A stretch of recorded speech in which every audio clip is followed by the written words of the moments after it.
All right, good morning, everyone. I just heard there's some kind of a pole fire down at Joanna, so that's why the electricity went out. So if you smell it later on, and you'll know what's going on. So as you know, you can't put God in a box, can you? And like Pastor Rick mentioned, we don't need electricity to worship God. And people have been worshiping God for thousands of years without TV monitors, without microphones. It really is the ministry of the Holy Spirit. So if we lose electricity again, it's all right, because there's a higher power, and his name is Jesus, and he is the Holy Spirit. Amen? All right, so let's do something here for a minute before we jump into the message. If you could all just do me a favor, I want you to just close your eyes, and I want you just for a second, just imagine yourself on vacation. Imagine you're on vacation. Now picture your ideal vacation spot, whether you've been there before or not. Maybe it's a place you've been 100 times. Maybe it's someplace you just dream about going to. But imagine you're on the most perfect vacation of your life. You just kind of take in the surrounding. You almost hear the sounds of where you are.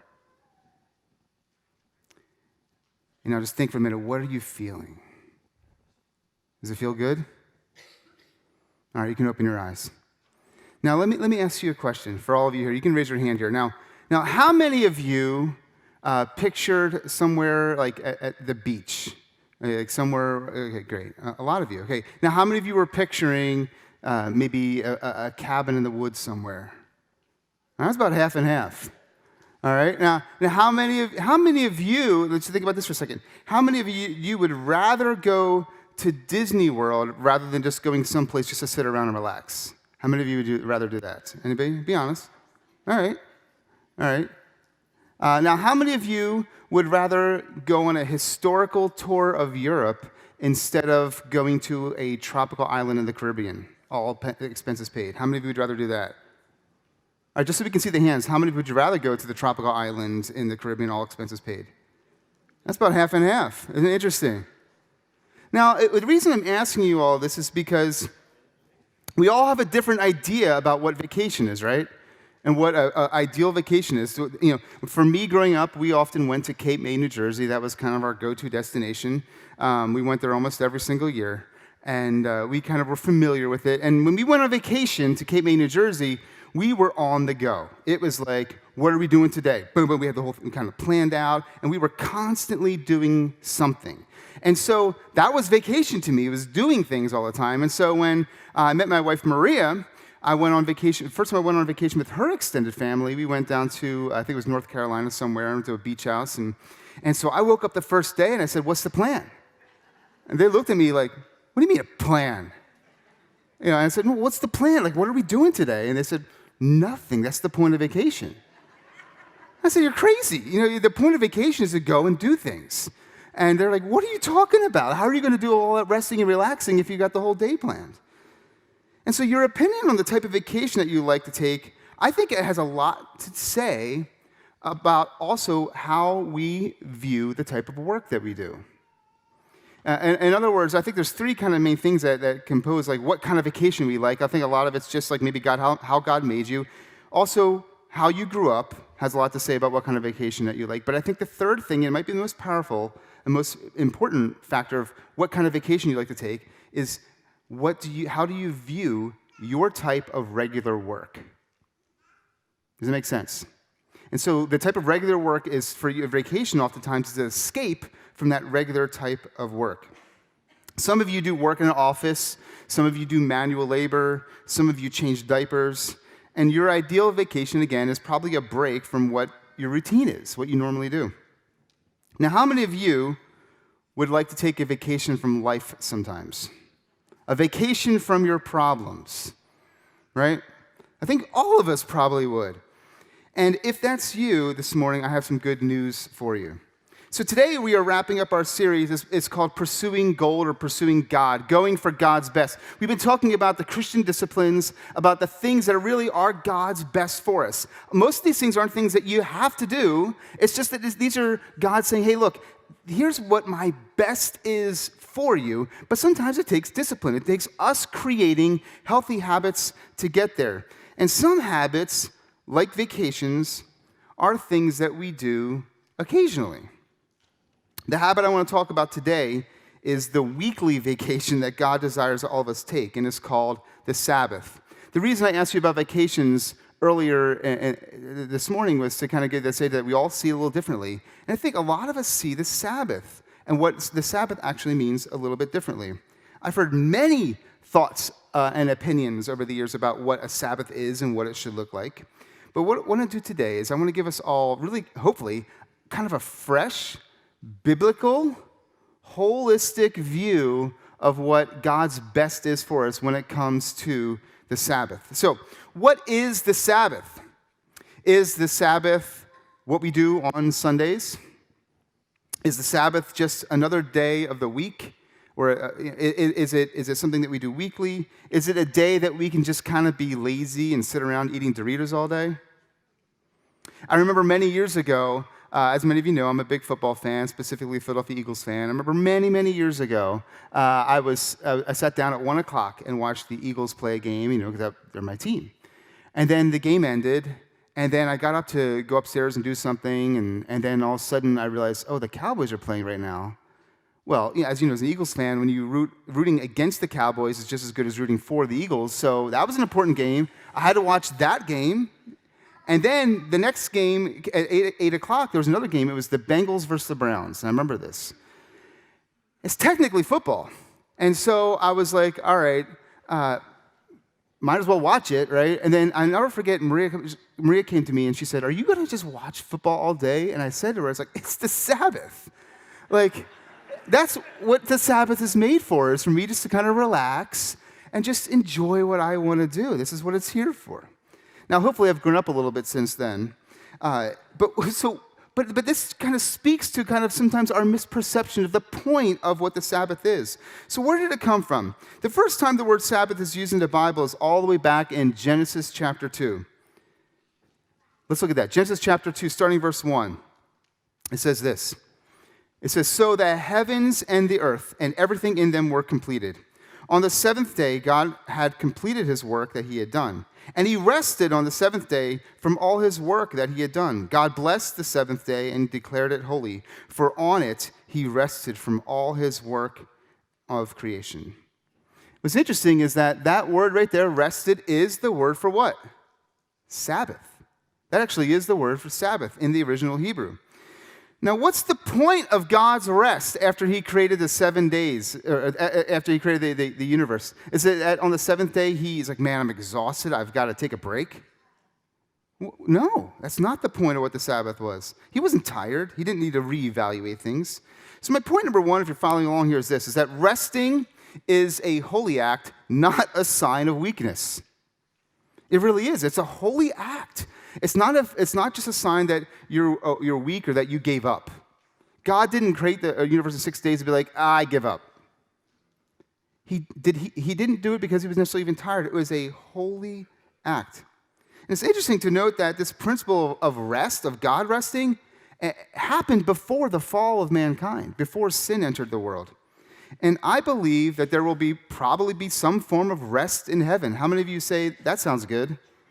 Right? Here's the key. We know in the book of Revelation that there is work in heaven. And it's not that work is bad. Work is good. How many of you know that work can be good sometimes, right? Work just feels good sometimes. But we also know that rest is a holy, good act.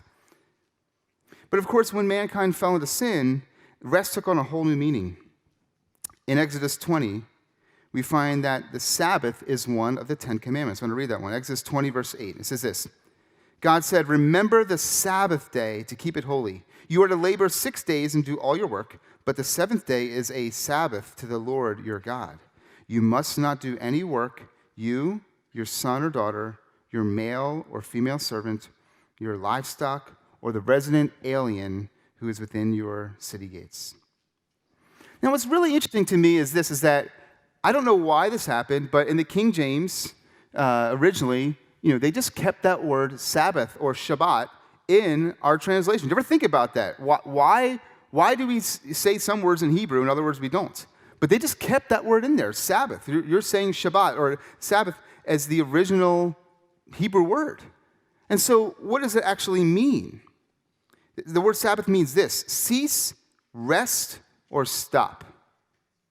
And so it's interesting. If you go back to that verse then, you could actually translate that verse. If you were trying to translate that literally, is that remember the stop day to keep it holy. That's actually what it means. Sometimes when you throw a word like Sabbath on there, it just sounds, that just sounds religious. But what God is saying is just remember the stop day or the cease day and keep it holy. That's what God's really trying to tell us. Along with thou shalt not kill or thou shalt not steal is thou shalt stop. Thou shalt rest. I heard a person once say, if I break 9 of the 10 commandments, I get a raise for my job.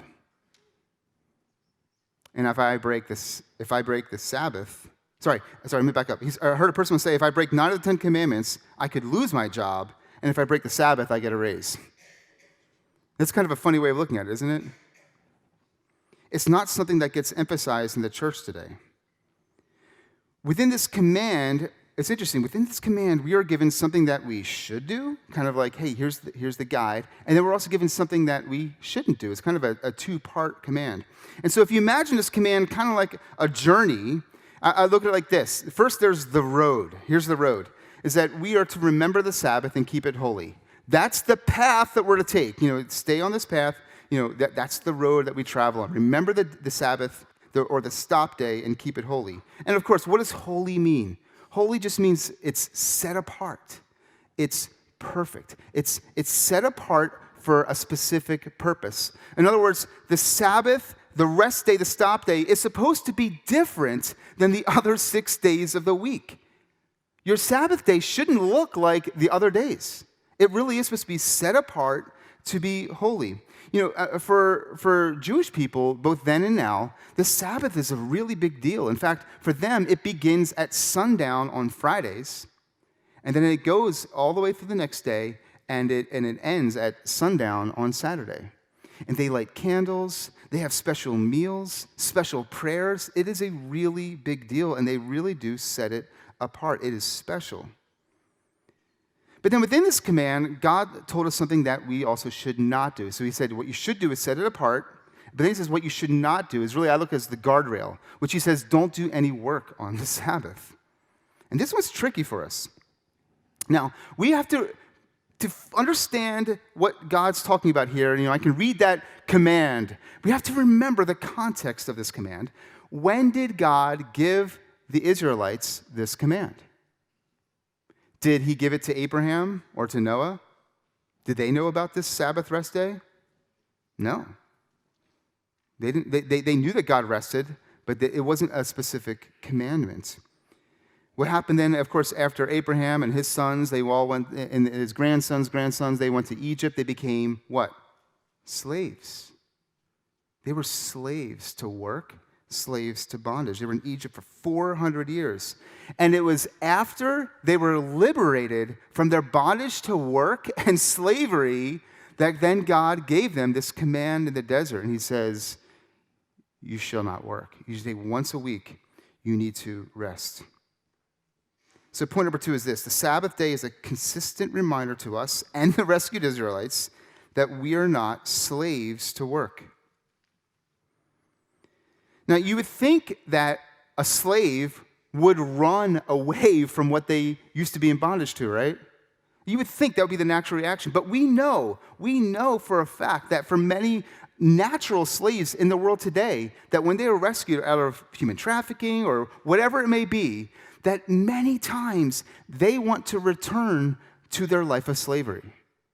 It doesn't make sense to us from the outside, but yet there's something in the human condition, as twisted and as sinful as it can be sometimes, where there's something in us that says, you know what, that thing I was in slavery to for so long, that I find somehow in a twisted way comfort because it was consistent. It was what I knew. And there's something in our human condition that wants to run back to slavery in all its shapes, in all of its forms. And yet God is saying that he wants us to live the free life. Many of us are addicted to work. And I'm not just talking about being addicted to making money for our family. I mean just addicted to the actual task of work. And for many of us, it feels like sometimes when we're not working, it feels like something's wrong. It feels like, I can't just sit around and read this book. There's stuff that has to be done. If I'm not at my job, then I need to be cleaning. Or if I'm not doing my laundry, I need to be dusting my bottle cap collection. Whatever it is. They're all a little bit different. But there's always something that needs to be done, isn't there? Is there always something that needs to be done? Yeah. There's always something that needs to be done. And what happens is we make ourselves slaves to work. We often see work as a justifiable distraction from interacting with people or actually facing tough real-life situations. And work, I think part of this is because work is something we can control. It really is. It's something that we feel like we have a little bit of control over it, but relationships are hard to control. And so that's why sometimes it's harder to invest in that, and they don't always feel safe. And so work sometimes can easily become primary in our lives, and our families and friends can become secondary. So many of us find it difficult to stop working because work is our life. But what is work? I think it's really important we distinguish what is the biblical view of work. What is God saying here when he says don't work? Now, the Hebrew word for work is used 167 times in the Old Testament, and it usually refers to basically the employment that you have on a regular basis or the things that you do to complete a big task. They work to build the tent or the tabernacle, or somebody works to do this. It's completing a task. But over and over and over again, when this word is used throughout the Old Testament, it has to do with the thing that you do regularly. In other words, it's the consistent, everyday thing, that the work that you have to do. And so here's the point, is that the Sabbath is a stopping of your regular work. That's really what it is. It doesn't mean that if someone falls down, you can't help them get off the ground because, that's work. That's not the point of the Sabbath. God was saying take a stop day from your regular work. I heard someone say this. He said, we keep Sabbath not because it makes us more productive at work. We keep it to resist the idol of productivity. And so today, taking a Sabbath, it runs counterculture to our world. Here's the tricky part. I hear all kinds of debates out there about what a Sabbath day of rest should look like and what you should and shouldn't do on a Sabbath. So I want to give you a list of just a few things here for a moment, in a second. But as I'm reading through this list, I'm not saying that these are all good or bad. I just want you to just think for a second about what your view is of some of these activities that you could or could not do on a Sabbath. So again, I'm not making any judgment calls on these. I just want you to just listen. Okay, the first one is this. Checking work email, mowing the yard or picking weeds, cooking meals, going out to eat because you cause others to work, kids' soccer games, exercise, bike rides, playing games in the backyard.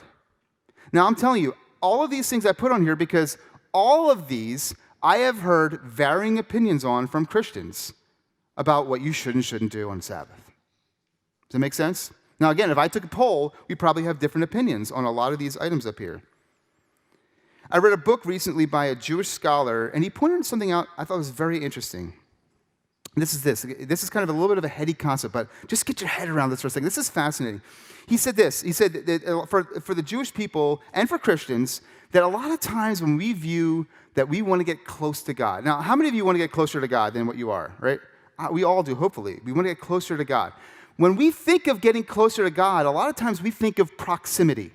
Like, in other words, we think of like, well, I want God to come near to me, and I want to come near to Him, and we want to get close to God. So we think of it in terms of proximity and really space. That God is here, He's living. We say He's living in me. But there are two realms when it comes to God's getting close to us, and that is space and time. And so point number 3 is this. When we remember the Sabbath, we are not meeting God in a physical space, but in a realm of time. Because God said, remember the Sabbath, what? Day. Remember the Sabbath day and keep it holy. The Sabbath is a day. It's time. It's time. The Sabbath is not a place, it's time. And God wants to meet you there. God would rather just spend time with you than have you come to a religious gathering at a building. In other words, a lot of times we think of, like, on the Sabbath, I got to go to a place or a space to meet God. And what God is saying, no. The Sabbath is actually where I meet you in the realm of time. And God wants to meet you there. How many of you know that time is one of your most precious commodities? Really is, isn't it? No matter how rich you are, you can't get back lost time. How many of you wish you could have some time in your life back? Anybody there? I maybe told a story, but years ago, I played a video game when I was a much, much younger man. And then afterwards, it said to me how many days of my life I had spent playing this game. And I felt ill. Because I was like, oh my goodness, I will never get that time back. And so time is absolutely precious. And so therefore, here's the point of this, is that when you give God your Sabbath, or when you give God your time, what you're giving him is precious worship. Because time is so precious. And you're giving him something that is so precious, and it is time. The point of the Sabbath is that it's not that work is bad, but that work takes time. So, what are some healthy Sabbath habits that we can practice? For most Christians today, we tend to view Sunday as our day of Sabbath. And of course, as many of you know, originally the Sabbath was actually a Saturday in the Jewish culture. But then Christians in the very, very early church, even in the New Testament, changed it to the Lord's Day, which was Sunday, the day of Jesus' resurrection. That's kind of how they viewed it, and they moved it to Sunday. I personally don't believe that the day of the week matters so much to God, because as we see throughout the scriptures, a lot of these religious rules and regulations aren't the point. But the point is that you actually take a day and honor the Lord with that day. For instance, for me, Sundays are often a day that I work. And so I really do try to take my Sabbath day of rest on Saturdays, or sometimes Fridays. But I want to give you, for just a moment here, is just some practical habit options for the Sabbath. And again, these are options. I'm not telling any of you what you have to do. I just want you to consider that some of these are options that you may want to consider for you and your family. And so here's the first one. Try not to do any chores that could be done on another day of the week.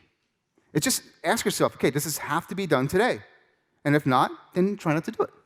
Number 2, don't do anything associated with your actual job. Don't check emails, make phone calls, or anything. I understand there are emergencies, and I don't think God's going to throw a lightning bolt at it if you have an emergency work-related thing that you have to take care of. But I think as long as it's within your power, really try to separate yourself from your work, your regular job, as much as possible. Number 3 is awesome. Take a nap. I know a lot of people that have told me that I never take naps because I just can't rest my mind because there's always something that needs to be done. And I see a lot of you right now shaking your heads. Yep, that's me. And I just encourage you, just find a happy place and just try to take a nap. Or even just lay down. Close your eyes. And can I just tell you something real quick? This isn't in my notes. Did you know that meditation, for Christians, meditating is not a bad word? That a lot of people think of meditation as a New Age concept, but did you know that meditation was actually a biblical concept first? That the scriptures say we are to meditate on the Lord. It all depends what you're meditating on. If you're meditating on the butterflies, I don't know what that is, but meditate on the Lord. And you ever just lie down? We're so inundated with media and all this stuff, but just lie down and just meditate on the Lord and rest in him. And it's incredibly therapeutic. Number 4, try reducing or eliminating technology. That's a hard one, isn't it? Number 5, make space to meditate on the Lord and his word, like I said before. Number 6, spend quality time with the people that you love most. That really can be restful and rejuvenating. Number 7, minimize necessities when possible. You could cook meals the day before, or just throw food in a crock pot, or go out to eat if you don't have convictions about making other people work and make your food for you. But really, I know many people that do that. They don't cook on the Sabbath, or whatever the Sabbath day is. Again, not out of a religious spirit. They're just trying to minimize work so they can really rest. So they actually make their meals the day before. Number 8, spend time in God's creation. Number 9, give quality time to the people God has placed in your life. It really is important to have that time set apart. And again, the reason I don't think it's healthy to make a list of do's and don'ts in the Sabbath is that that not all those things that I just listed there apply evenly to all of us. In other words, I think some of us on the things in that list, you'd be like, yeah, that's work for me. And other of you are like, well, no, that's actually therapeutic. In other words, for my wife, if she's out in the flower garden, like picking some weeds and doing things, that actually is restful for her. And it's not something she does it's not her regular work. Does it make sense? And she loves being out in creation and just doing that kind of stuff. But for me, that would not be Sabbath rest. That would be torture.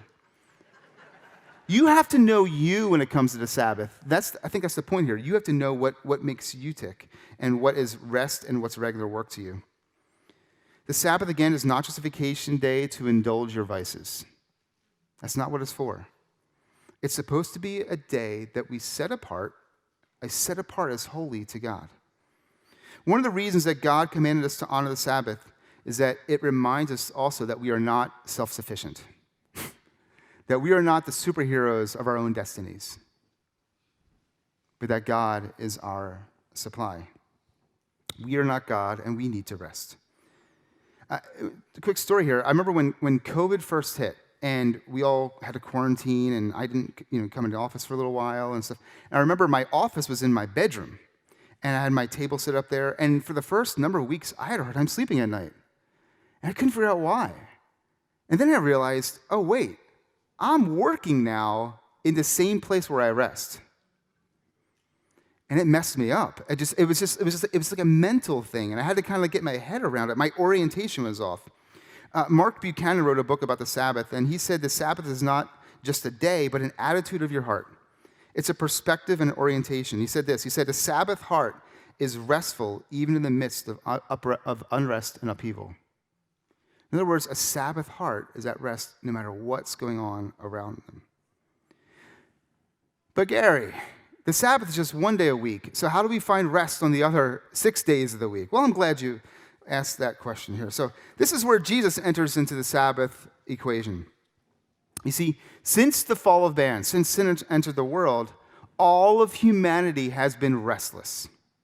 We've been aching to find this rest that stays, that doesn't dwindle or die, even when there is upheaval in our lives.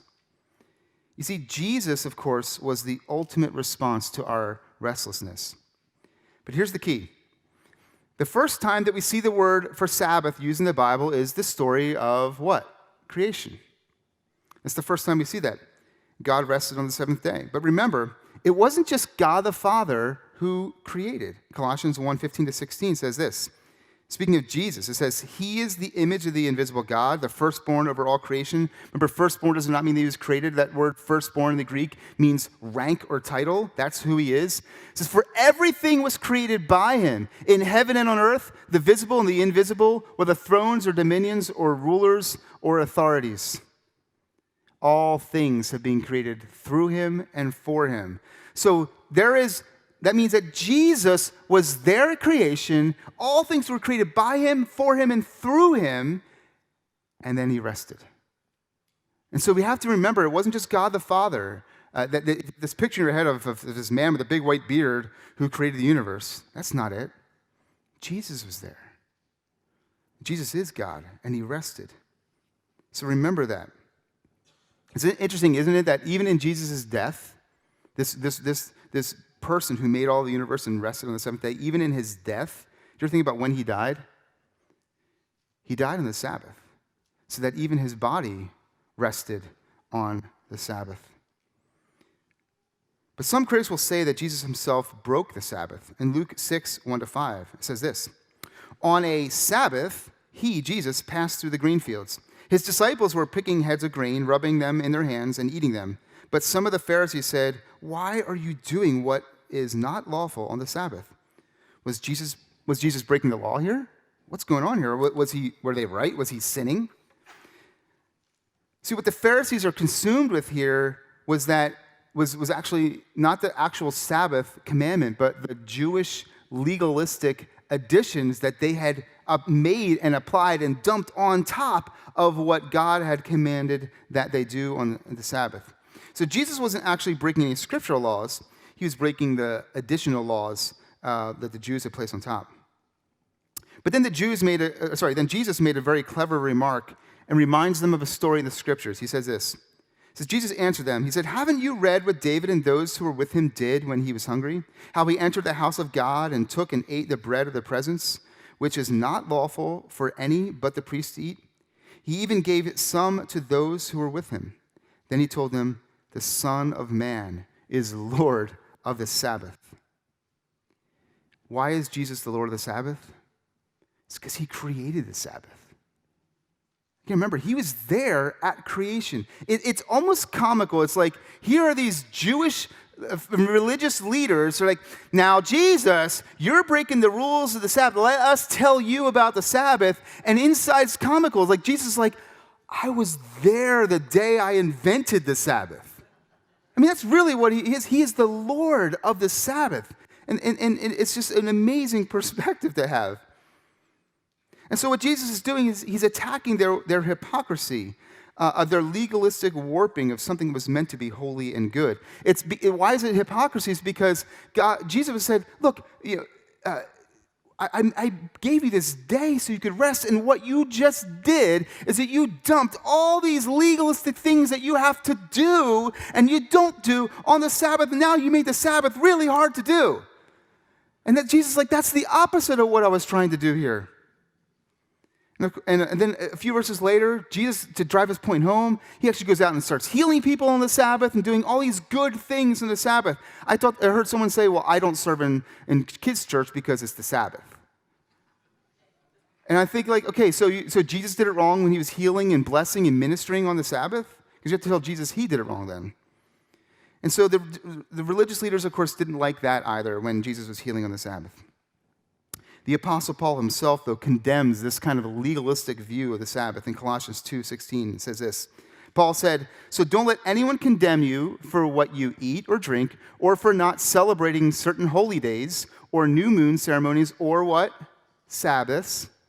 For these rules are only shadows of the reality yet to come, and Christ himself is that reality. Isn't that awesome? Sometimes when you read the scripture, you can just kind of like pass over things very quickly.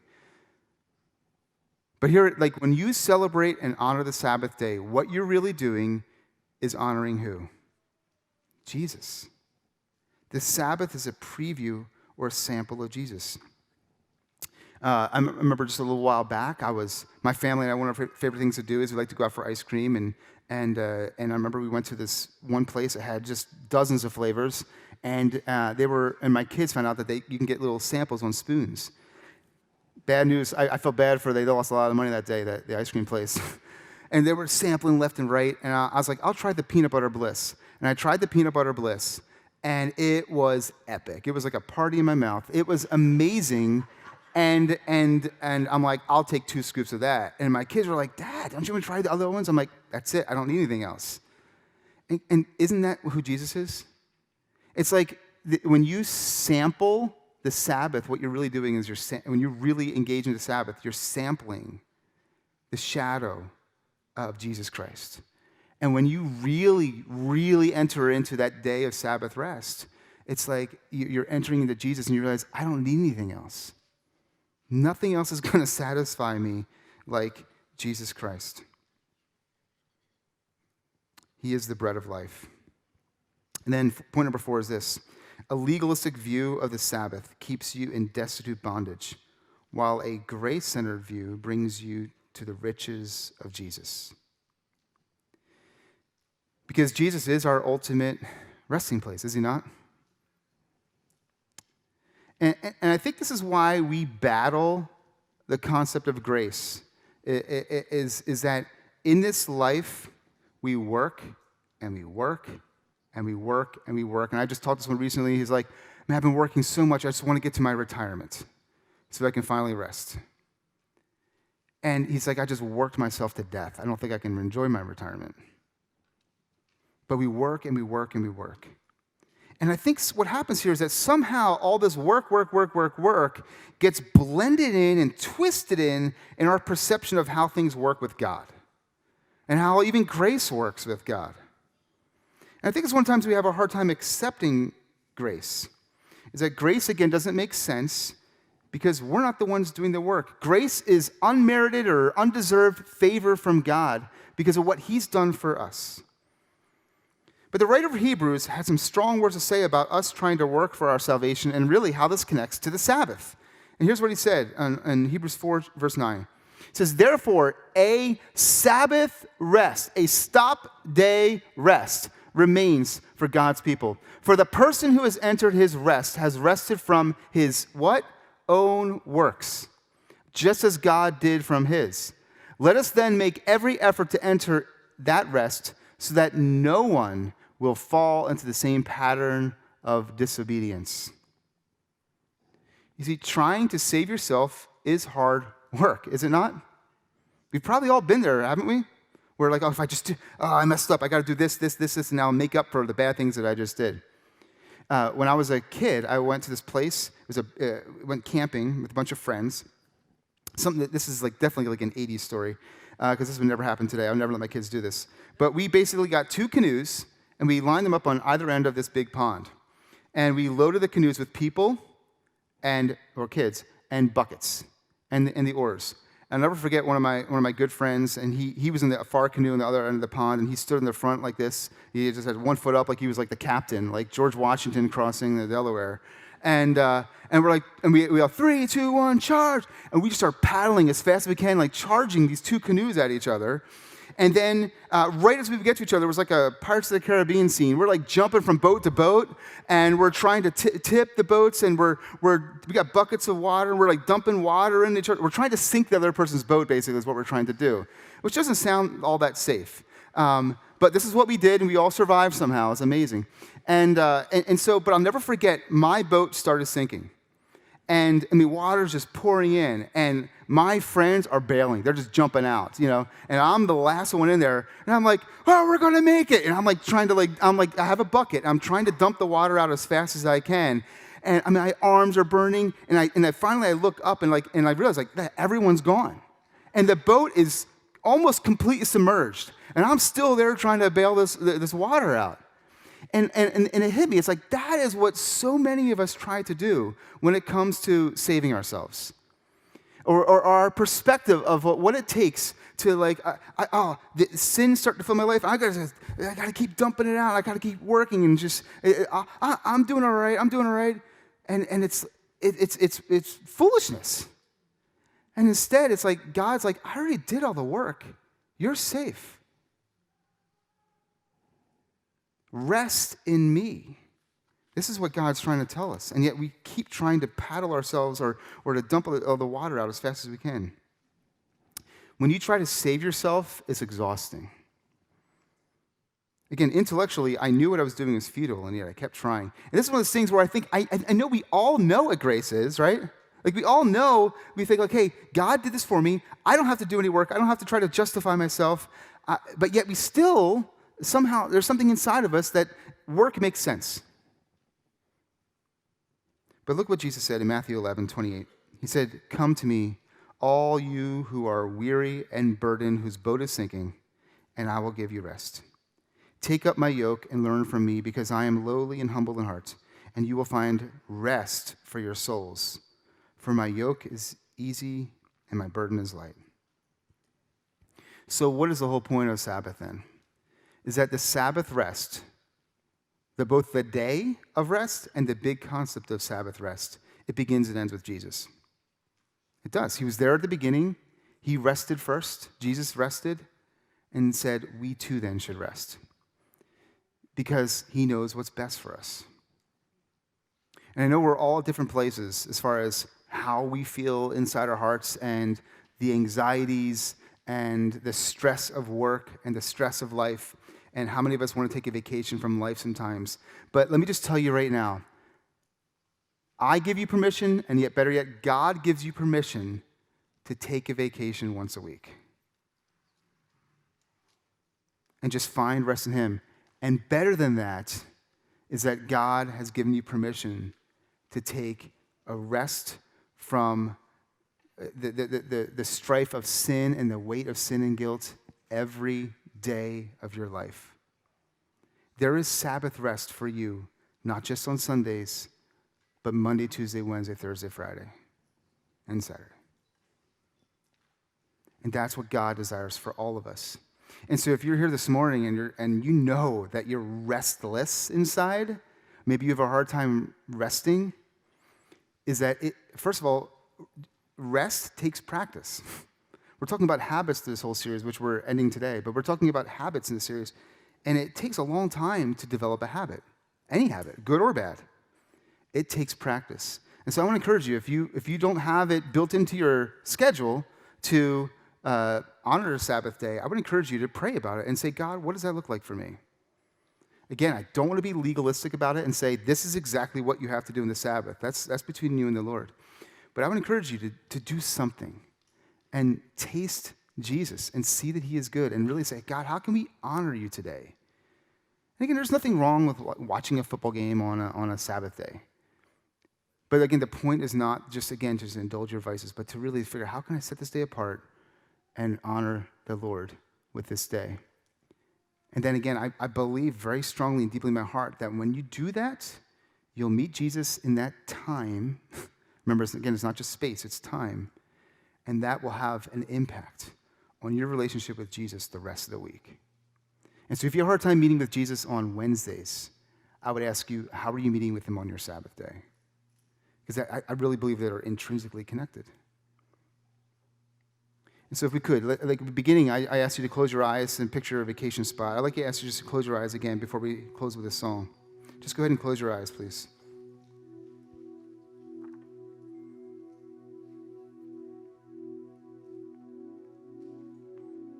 I want to create this space and time. It's not about the building that we're in, so whether you're watching online or in this room, I just want to encourage you that you're right now in a space of time. And the Lord wants to meet you there. And in this space of time, I just want to remind you some of the words of Jesus. He said he will never leave us or forsake us. He's always with us, even to the end of the age. Just take a moment and just breathe that truth into your heart, into your soul. Just breathe it in. Rest in him right now.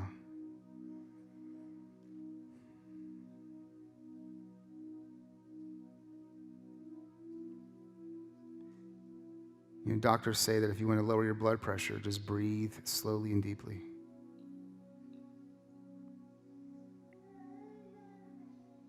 Jesus said he is our life. He says he goes to prepare a place for us. There's such rest in that.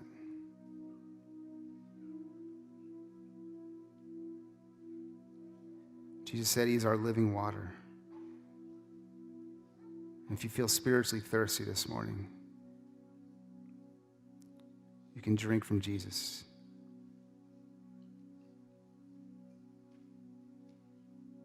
He will quench your thirst.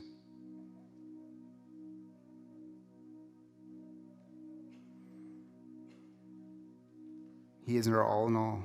He's everything.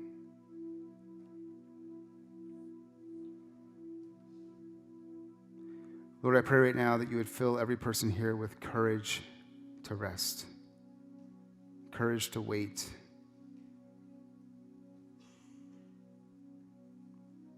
Sometimes resting takes trust in you, Father.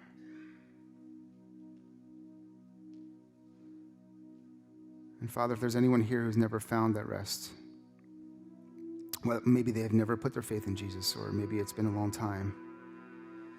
Lord, I pray that today you would just reorient their heart. I pray you would adjust all of our hearts, God, and bring us to that place of rest.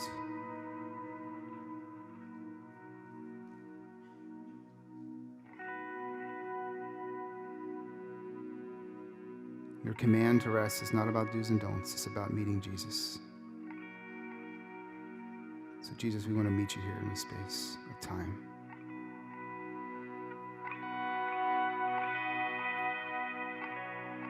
We rest in you.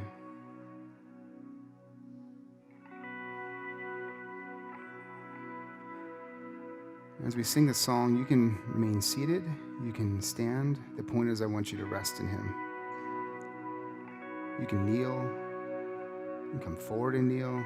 This is your time and space with God. Let's give him this time. Let's give him this space.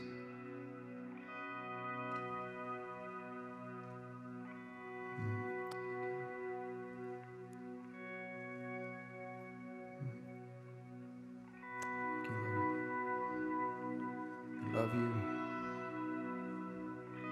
we honor you, we praise you.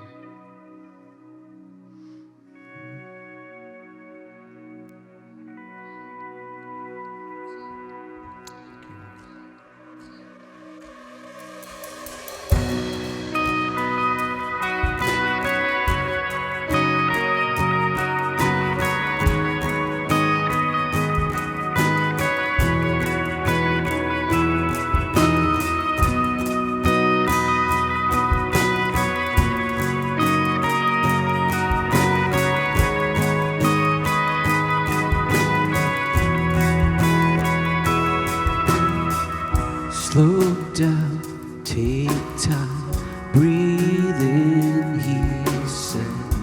He'd reveal what's to come. The thoughts in his mind, always higher than mine. He'll reveal all to come. Take courage, my heart. Stay steadfast, my soul.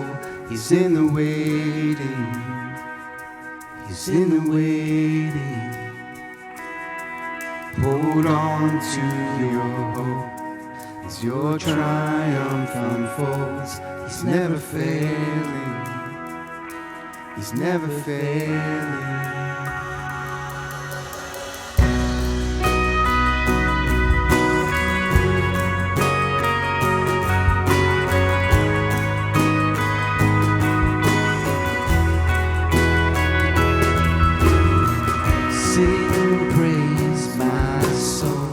Find strength in joy.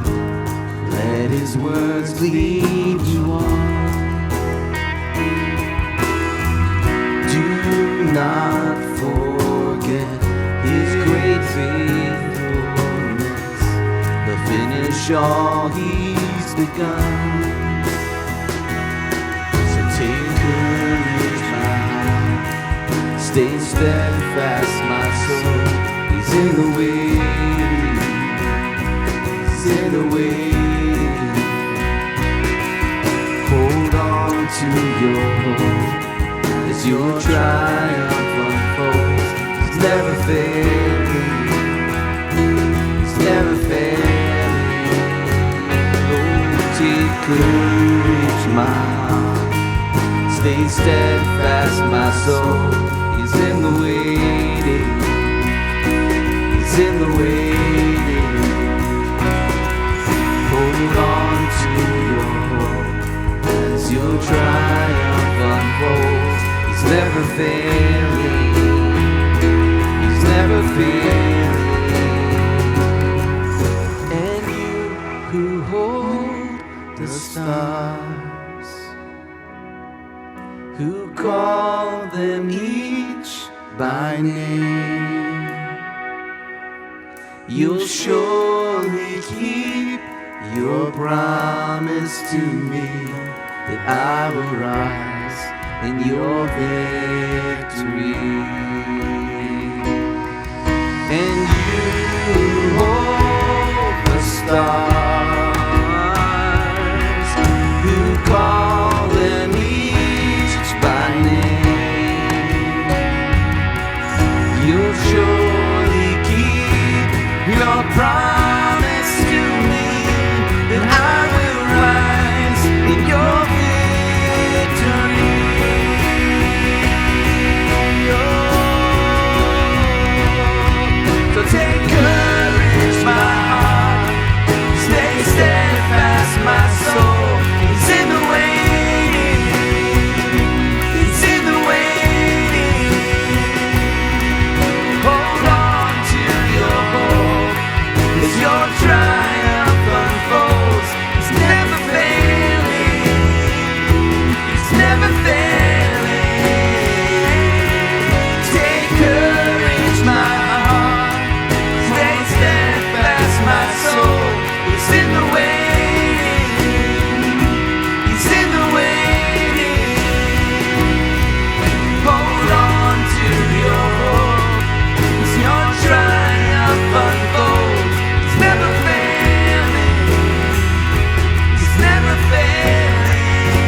God, I thank you that as we rest in you, we see our triumph unfolding, Lord, because of your victory that you've already won for us on the cross. That we have found that final rest in you.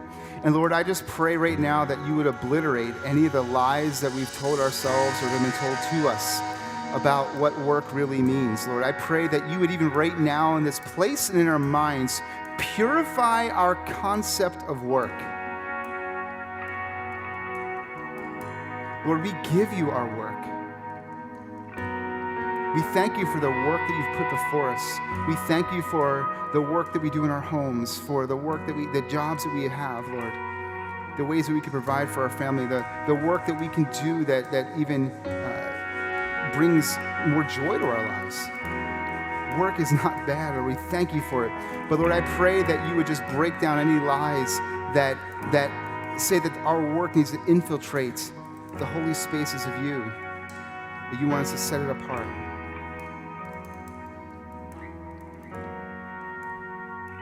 Thank you, Lord, that you meet us in time.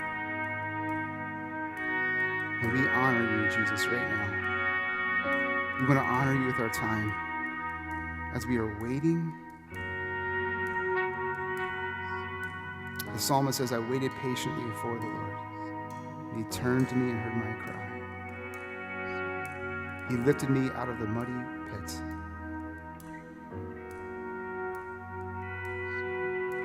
And set my feet on a rock. Gave me a firm place to stand. And so we stand with that confidence as we rest in you, Jesus.